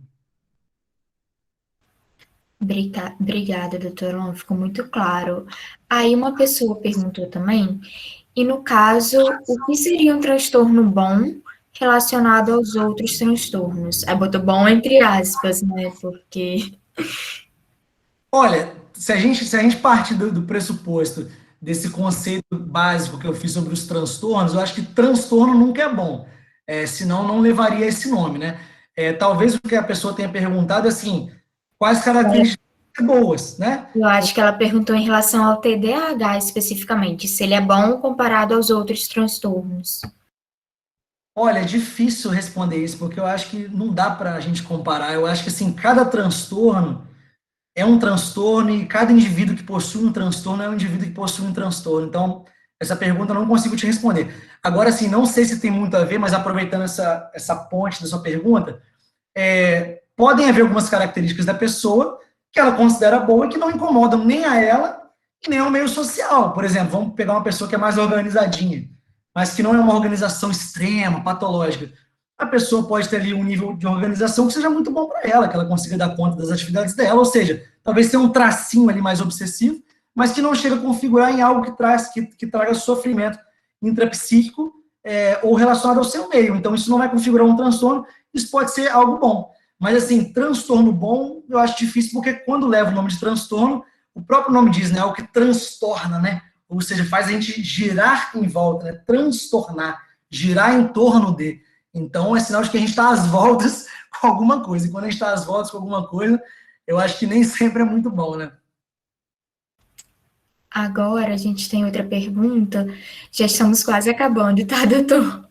Estão surgindo muitas dúvidas. Não sem problema. A predisposição genética é uma das características determinantes para desenvolver um transtorno? Sim, para qualquer tipo de transtorno, seja de personalidade, seja de humor, seja transtorno psicótico. É claro que assim, a gente não pode nunca simplificar, né? Todo sofrimento psíquico, ele é um agregado de várias instâncias e dimensões da vida humana. Então, assim, tem a predisposição genética? Claro que tem, mas isso é uma parcela do desenvolvimento do transtorno. Vamos somar isso. Os fatores aí familiares, de criação, culturais, sociais, econômicos, religiosos, comunitários, ambientais, tá? Profissionais de exposição aí a questões de trabalho. Tudo...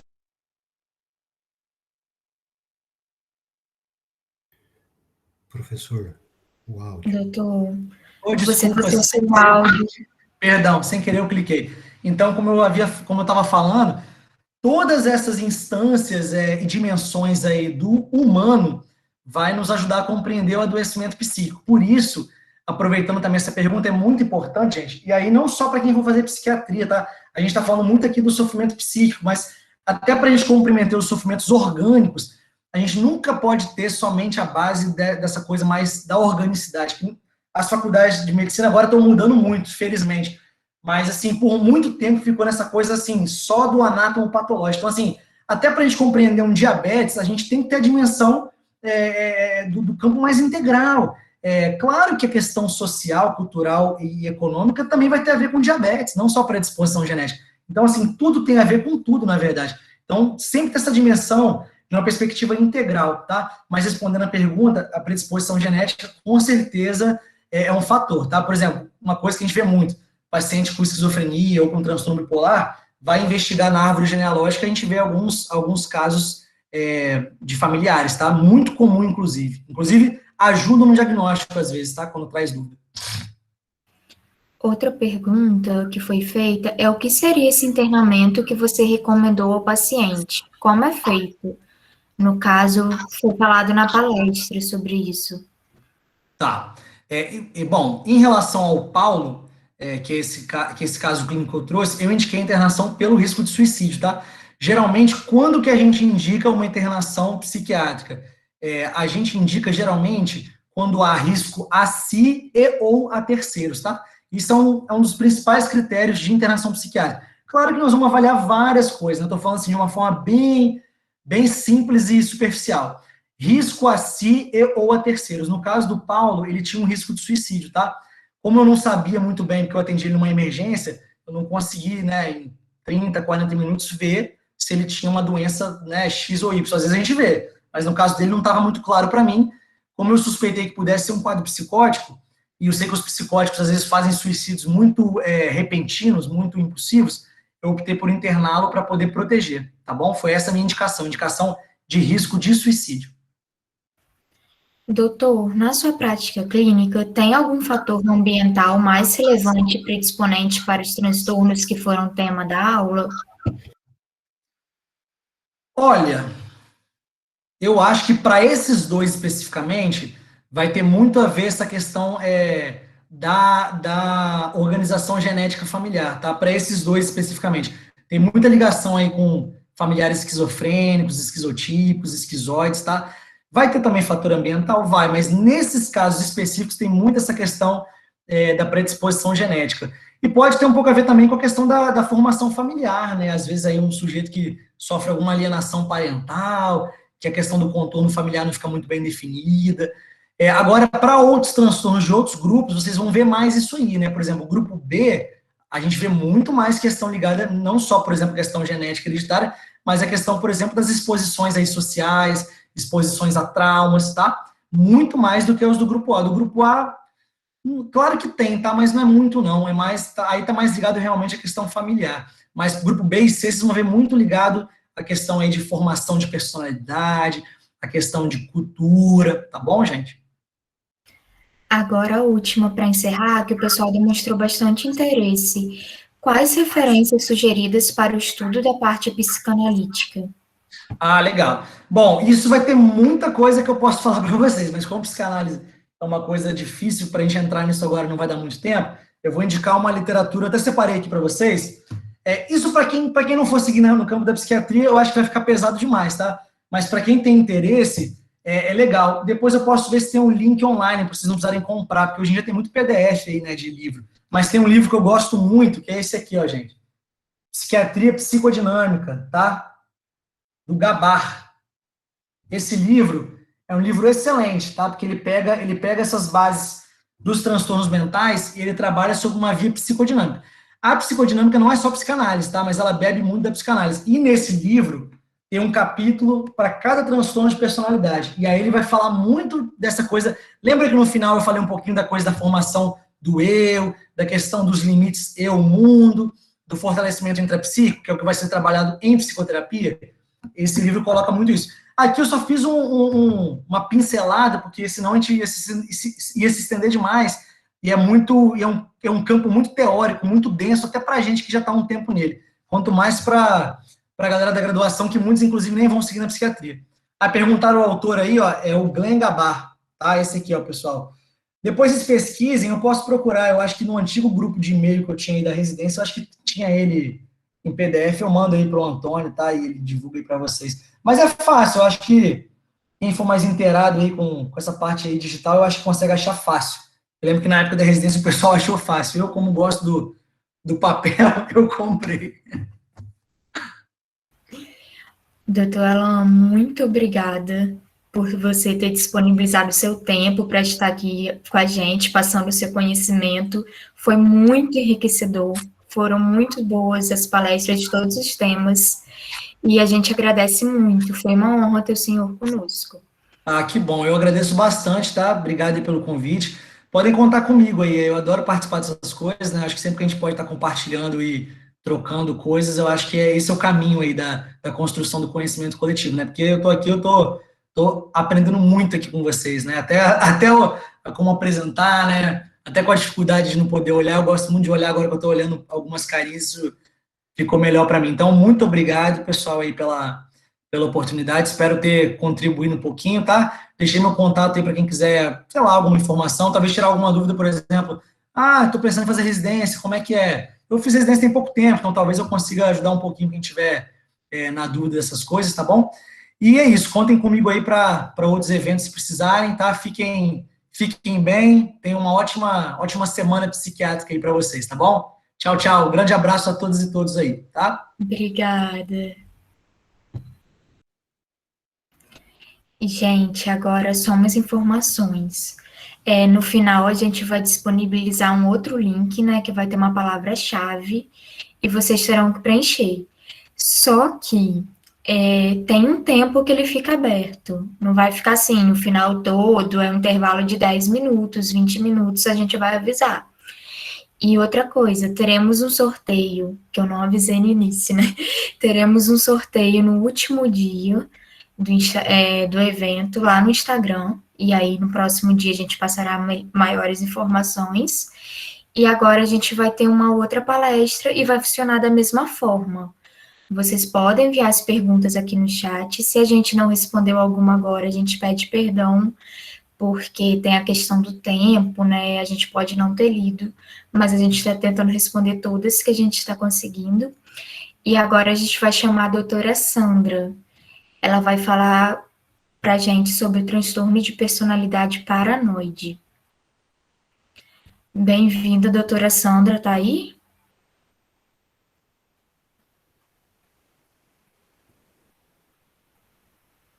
Pode falar. Olá, boa noite a todos. Seja muito bem-vinda, é um prazer enorme para a nossa liga, para o nosso evento ter a senhora conosco. Estamos muito honrados. Qualquer dúvida, você pode falar com a gente, se precisar de alguma coisa, tá bom?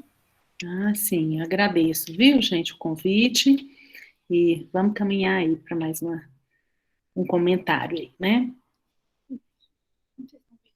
Gente, vocês estão conseguindo ver a tela? Sim.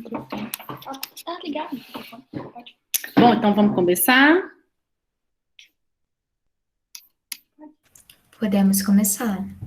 Então, vamos lá. Gente, eu vou falar hoje, então, de transtorno de personalidade paranoide.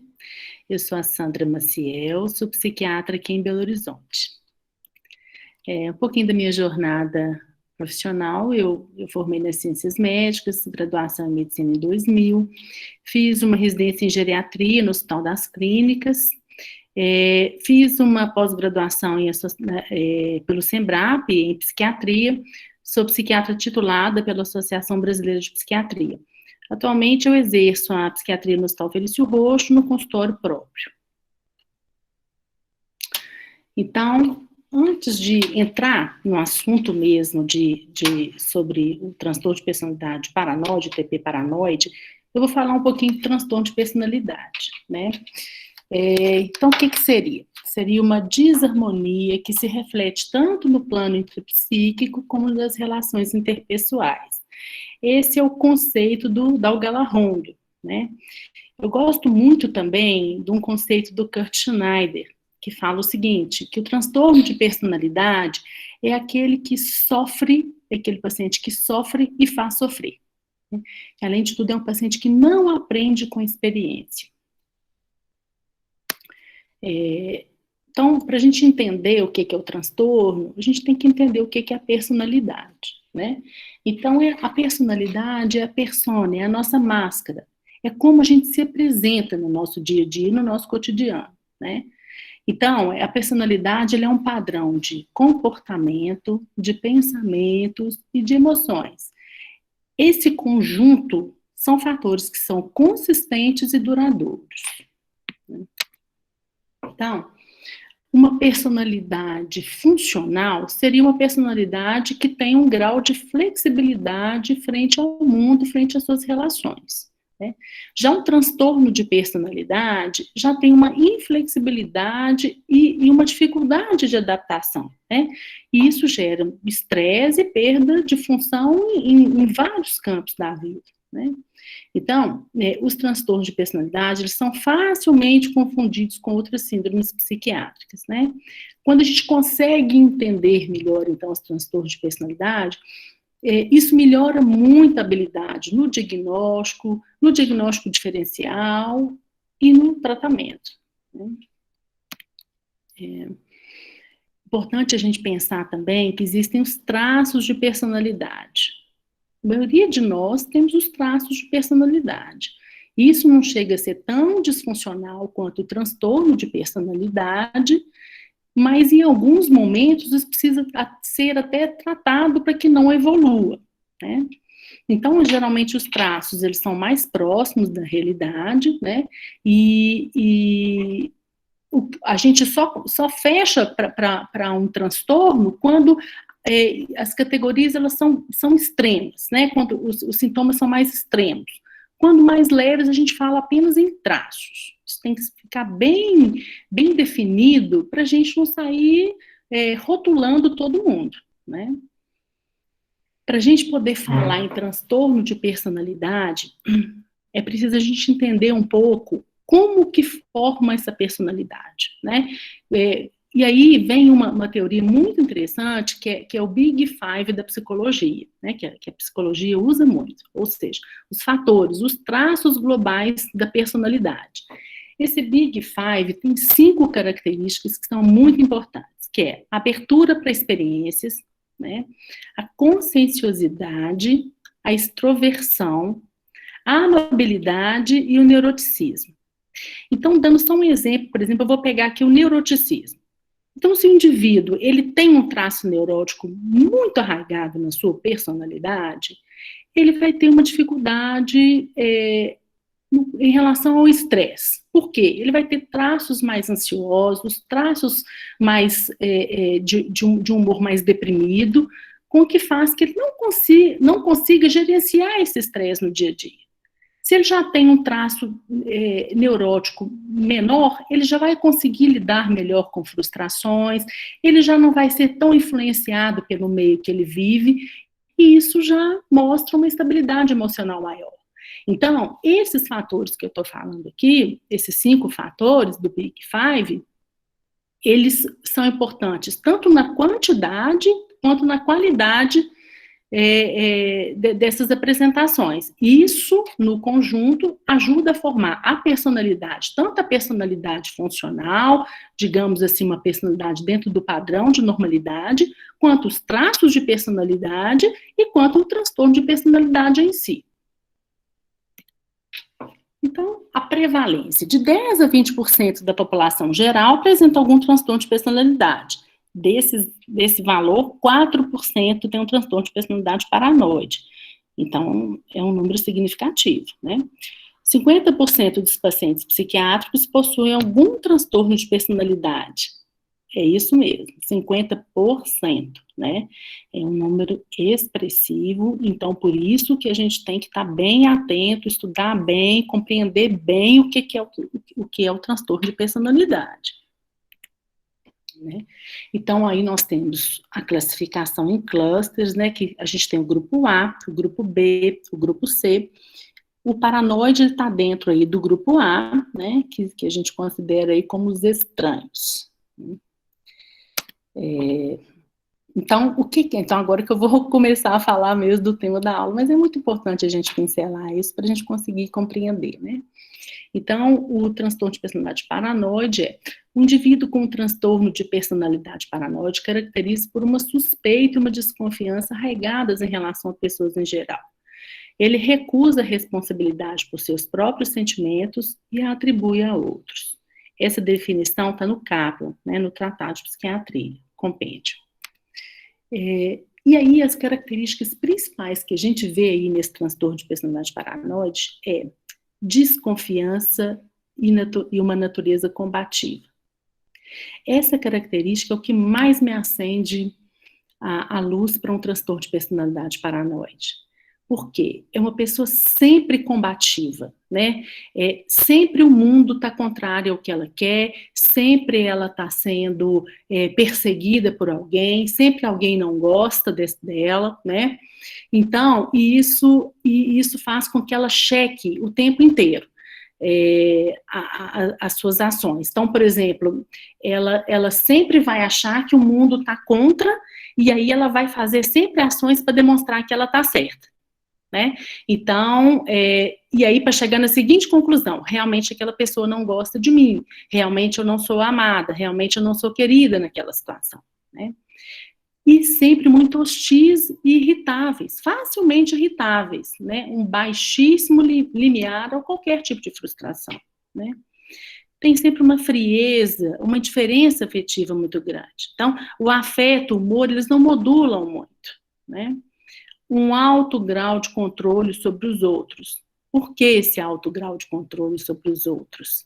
Porque eles não confiam, né? Eles não conseguem estabelecer um vínculo de confiança. Então, eu preciso de ter controle, eu preciso de trabalhar muito a minha autonomia, porque se eu precisar de alguém, eu não vou ter com quem contar, eu não vou poder contar com essa pessoa de uma maneira segura, de uma maneira que eu confie, afinal, todos estão contra mim. Né? Então, esses aí são as principais características que a gente vê no transtorno. Mas tem mais, né? Então, a gente vê aí fantasias grandiosas e realistas, ligadas sempre a temas de poder e de hierarquia, apontando aí também, gente, para um traço narcísico, né? Então, você vê como que as coisas vão andando juntos e como que é difícil a gente separar mesmo o que é o que no transtorno de personalidade, né? Quando a gente vai conversando, a gente vai separando assim categorias, é mais para nos ajudar, mas as coisas andam muito juntas nos transtornos de personalidade, né? São muito fanáticos. E, para mim, é um dos problemas mais sérios que tem no transtorno de personalidade paranoide, é esse fanatismo, né? Esse fanatismo que ele vem muito de uma ideia persecutória, de um delírio persecutório na sua imensa maioria, pode levar o paciente a cometer até mesmo homicídios, né? Então, muitos homicídios que a gente vê aí, frequentemente aí, vêm de crenças irreais. E quando você vai estudar melhor essa personalidade, esse doente, é um transtorno de personalidade paranoide, isso é muito comum, tá? Envolvem-se em lutas corporais, justamente por essa reatividade intensa do humor, né? São hipersensíveis a críticas, não toleram ser criticados, né? Formam sempre vínculos patológicos, né? E esses vínculos patológicos, eles se expressam muito na questão do controle de ciúmes, de agressividade, de desconfiança. O ciúme do cônjuge não é um ciúme bobinho aí que a gente vê, né, das meninas aí, não, brincadeira, viu, gente, não é um ciúme corriqueiro, é um ciúme que demanda uma energia muito grande, com um controle e na verdade, com ações assim, que persecutórias 24 horas, né? Então, isso é um traço muito importante do paranoide. E aí, isso leva, como eu falei antes, a homicídios, essa coisa da violência contra a mulher, que a gente vê muito aí, tem desejo de um transtorno de personalidade paranoide, que é mais comum no sexo masculino, né? muito autorreferencial, o mundo conspira contra eles, né? Então, falando um pouquinho mais desses achados aí, a gente vê que é mais frequente no sexo masculino, né? Tem uma prevalência familiar, a gente vê muito... E aí, de onde que vem isso, né? Observa-se muito abuso emocional, físico, vitimização durante a infância, e aí a gente entra mais aí, né, para a questão da psicanálise, que é até uma linha que eu gosto muito, para tentar entender de onde vem isso, né? Dificuldade em relacionamentos interpessoais, né? Sempre checa a lealdade dos amigos, estão extremamente querelantes, né? Então ficam testando a amizade, né? Porque sempre querelantes, sempre querem mais, e quando não é suprida essa demanda, eles aí pensam, realmente eu não sou querido, realmente alguém está tramando alguma coisa contra mim, porque eu não fui atendido nisso, né? Então, fica uma relação muito difícil de ser estabelecida em todos os cenários da vida, né? Nas suas relações afetivas, nas suas relações de trabalho, nas suas relações familiares, né? Aí, voltando àquela máxima lá do Kurt Schneider, né? Ele sofre e faz o outro sofrer, né? Essa questão da autonomia, que eu já havia falado antes, vem da necessidade de saciar, de estar sempre no controle, né? Eu tenho que ser autônomo em tudo, porque eu não posso depender do outro, porque se houver essa dependência, ela não será a meu favor, né? As comorbidades associadas aí ao TP paranoide comum esquizofrenia, transtorno de ansiedade, né? Muita fobia social, porque sempre acha que está sendo espionado, que está sendo olhado, que será criticado. Então, o transtorno ansioso social, ele anda de mãos dadas aí com o TP paranoide, né? Transtorno de estresse pós-traumático, muito comum também abuso de álcool. Então, assim, são umas pinceladas aqui, por exemplo, uns achados no exame psiquiátrico que às vezes chamam um pouco de atenção. A apresentação desse paciente é um paciente sempre muito tenso, uma tensão muscular, ele não consegue relaxar. Pode estar numa festa, em férias, qualquer situação que seria para a pessoa ficar menos hipervigilante, o TP paranoide não fica, ele é sempre hipervigilante, né? O humor, como eu falei, ele não modula muito, né? Então, o afeto não é congruente com esse humor. Então, apresenta-se mais sério, né? Mais conciso, sem expressar o que realmente sente, né? A fala dirigida a objetivos e lógica, mesmo que em argumentos falsos, sempre tenta elaborar tudo para poder provar que ele está certo. Manipula dados, manipula o que for possível para falar, olha, tá vendo? Aquela pessoa realmente não gosta de mim, aquela pessoa realmente está tramando, eu estou sendo enganado no trabalho. Então, tudo para provar que ele tem razão, né? O pensamento, muitas ideias referenciais. O TP paranoide, ele acha que o mundo gira ao redor dele.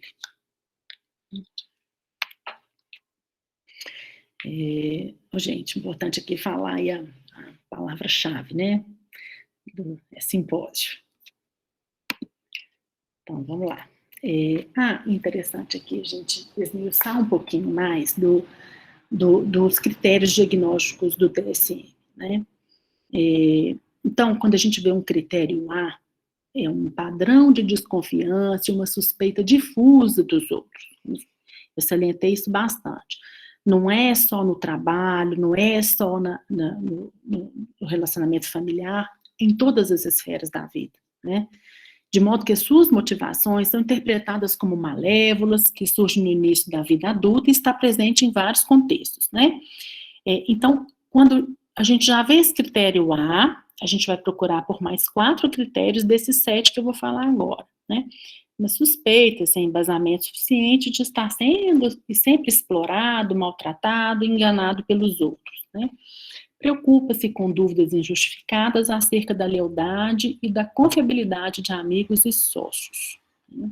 Sempre dúvidas injustificadas. Reluta em confiar nos outros devido ao medo infundado de que as informações serão usadas maldosamente contra si. É aquilo, o mundo gira ao redor dele, né? Tá tudo e todos contra, né? Percebe significados ocultos, humilhantes ou ameaçadores em comentários às vezes benignos, né? E isso só vai fazendo, ele vai só checando, realmente eu tenho razão, realmente não sou bem aceito aqui nesse ambiente, realmente aquela pessoa não gosta de mim, realmente essa amizade não é tão sólida quanto eu imaginava, que está tentando me trapacear. É isso o tempo todo, né? Você imagina o gasto de energia que essa pessoa tem, né? Guarda rancores de forma persistente. Qualquer coisa que fizer é pro resto da vida que vai guardar aquilo ali, sabe? Magoa mesmo, né? Então não perdoa insultos, não perdoa as mínimas injúrias, né? E sempre acha que está sendo desprezado, né? Percebe ataques a seu caráter, reputação, que não são percebidos pelos outros, né? Então você vê que é uma crença delirante mesmo, né? Ou pelo menos ideias sobrevaloradas, né? De que não são aceitos, de que o mundo conspira contra, né? Então, suspeitas recorrentes e injustificadas acerca da fidelidade do cônjuge, do parceiro sexual, né? Então, desses 7 critérios que eu acabei de falar, segundo o DSM, a gente tem que ter pelo menos 4, né? E o critério B é que não ocorre, assim como a gente tem para os outros transtornos, a gente não pode categorizar se tiver em curso de uma esquizofrenia, de um transtorno bipolar ou depressivo com sintomas psicóticos, né? E nem sob efeito de substâncias, tá? E aí, quando a gente pensa em diagnóstico diferencial para o TP paranoide, eu penso muito nesses 3 aqui. O transtorno delirante, né, o transtorno delirante tipo persecutório. O que vai me ajudar a diferenciar? O transtorno delirante, ele é muito insistado num determinado tempo, né? Então, às vezes o paciente é aquilo, por exemplo, dá um exemplo do ciúme.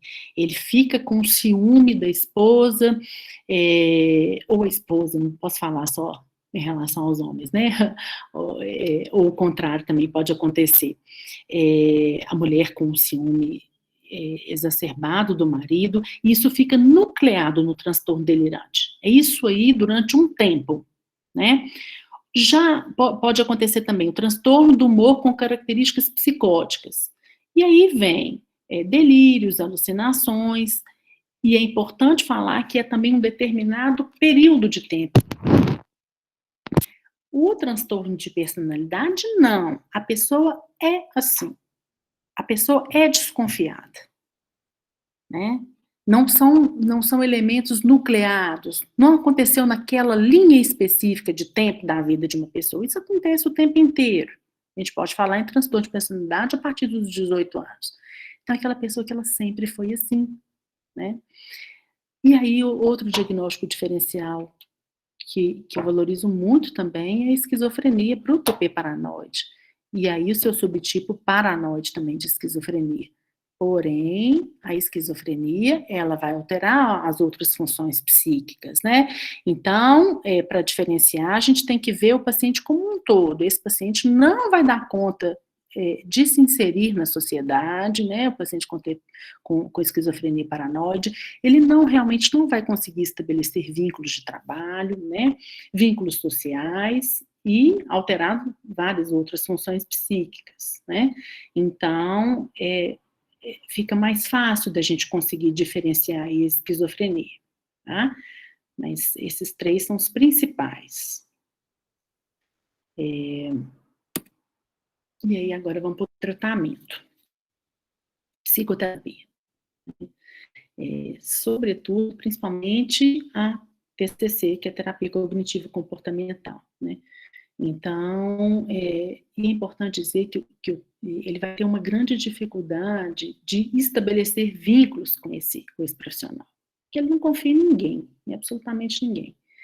Então, o terapeuta tem que tomar muito cuidado para não ser afetuoso demais, porque se for muito afetuoso, ele vai entender isso com algum tipo de uma abordagem mais persecutória.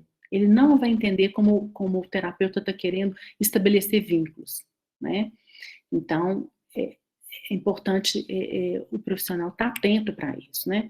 Eles não conseguem também se sair bem em terapia de grupo, né? Então, a terapia tem que ser realmente individualizada, né? Por que não consegue? Porque realmente não estabelecem vínculos, né? Outra coisa, as acusações delirantes, são delirantes, então ele tem muita certeza daquilo que ele está falando, né? Se você não compactuar isso com ele, ele entende que você também está meio que fazendo parte dessa trama, né? Então, as acusações delirantes, elas devem ser abordadas de uma forma realista, de uma forma delicada, você tem que validar essas crenças, né? E aí depois começar sem menosprezar, evitar menosprezar, obviamente, e aí depois que você valida isso junto com ele, você vai fazendo questionamento socrático e vai tentando entender, junto com ele, o que são essas distorções cognitivas tão grandes, né? E trabalhar a questão das crenças que vêm arraigadas aí, né, nesse paciente, em sua maioria das vezes, né, crenças de desamor, crenças de desamparo, né. Então, por isso que eu acho que a TCC funciona tão bem, né. Gosto muito também da psicanálise para o TP paranoide e o TP como um todo, né. Em relação à farmacoterapia, a gente não tem nada aprovado pelo FDA para a estratégia farmacológica, não existe tratamento, né, para o transtorno de personalidade, em sua maioria, e para o paranoide também não há, né. Muitas vezes a gente precisa de usar, agentes ansiolíticos, não tem jeito, né, é um paciente que tem uma ansiedade no topo, né, então, você precisa de usar os agentes ansiolíticos, muitas vezes até antidepressivos, voltados mais para a ansiedade, muitas vezes a gente tem que lançar a mão mesmo de antipsicóticos. Os que têm mais evidências para o TP paranoide é o haloperidol, tem pesquisas também apontando uma eficácia importante da pimosita, né, para quando esses delírios eles estão mais graves, mais ensistados, então a gente tem que entrar mesmo, lançar a mão dos antipsicóticos, né, porque o paciente começa a correr risco e colocar os outros em risco, como eu citei aí algumas vezes, a questão de homicídios que a gente vê aí, né.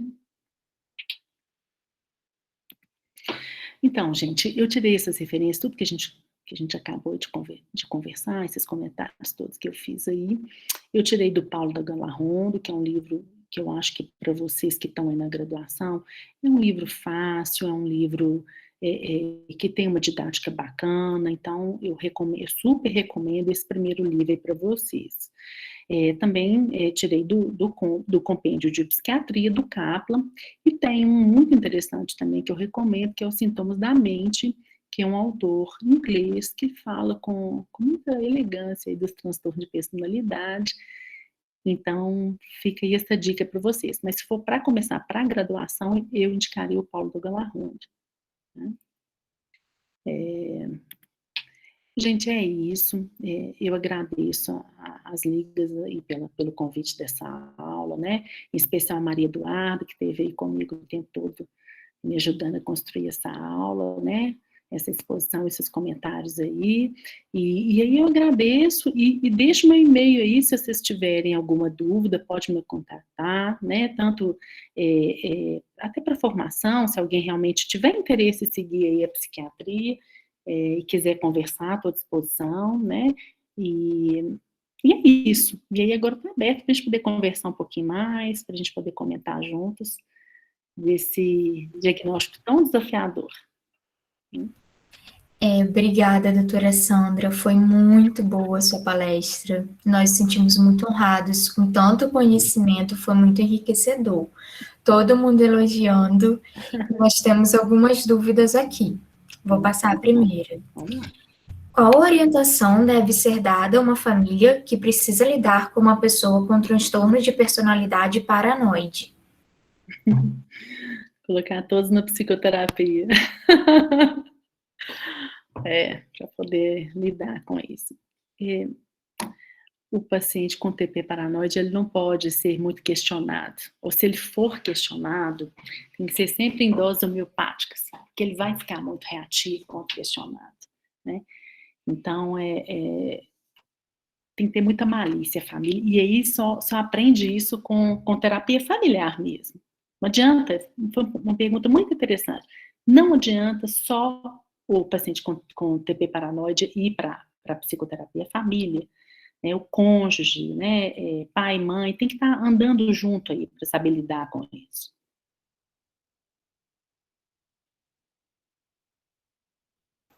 Obrigada. Agora eu vou ler outra que mandaram aqui. Como lidar com pacientes que chegam ao consultório de forma compulsória, enviados pela justiça, por exemplo? É trabalho do profissional de saúde criar um laçamento do sujeito com tratamento? Sim. Uma dessas questões judiciais, geralmente é o psiquiatra que mexe com psiquiatria forense que vai lidar com esses casos, né? Para poder, e aí vão ser testes mais específicos, para realmente fazer um diagnóstico de que aquele transtorno de personalidade culminou com crime, aí já é a psiquiatria forense que vai entrar nisso, sabe? Com testes bem específicos. Obrigada. A gente tem outra dúvida aqui agora. Quando acender o alerta de transtorno paranoide em relação ao indivíduo que se acha perseguido em tudo e tem ciúme excessivo? Com aquelas características nucleares que eu falei no início, né? Aquela pessoa que ela é sempre querelante. Por mais que você faça, ela vai querer mais, mais e mais, ela vai estar te testando o tempo todo. Então, se você não atende às expectativas, ela vai começar a achar que você realmente não gosta, que você não é fiel, isso em termos de amizade também, sabe? Então, eu falo que é uma grande luzinha que acende é quando a pessoa é muito querelante, ela sempre quer mais, mais e mais. Então, já vamos ficar mais atentos, né? Aquelas Ótimo. as características nucleares que eu falei anteriormente. Agora estão perguntando se a senhora tem Instagram, que algumas pessoas gostariam de seguir. Sim, tenho, que legal. Tem? Eu tenho sim, SC Maciel. Aí coloco umas coisinhas lá sempre. Tá ótimo. Muito obrigada, doutora Sandra. Por enquanto, acho que as perguntas foram essa, e foi muito boa mesmo. Gostaria de agradecer mais uma vez. Foi muito enriquecedor. Obrigada por ter aceitado o nosso convite. Foi muito bom ter você conosco. E precisando da gente aqui em Minas, eu estou à disposição, tá? Ai, obrigada, doutora. Então tá joia. Um abraço a todos, gente.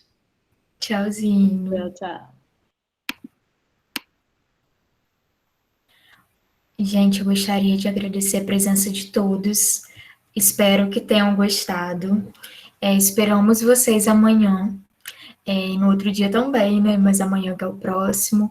A gente está planejando muita coisa boa e a gente espera de verdade que vocês gostem muito. Até amanhã e repetindo, no último dia nós teremos sorteios com os nossos patrocinadores.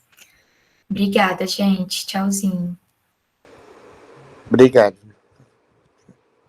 Boa noite. Obrigada, boa noite.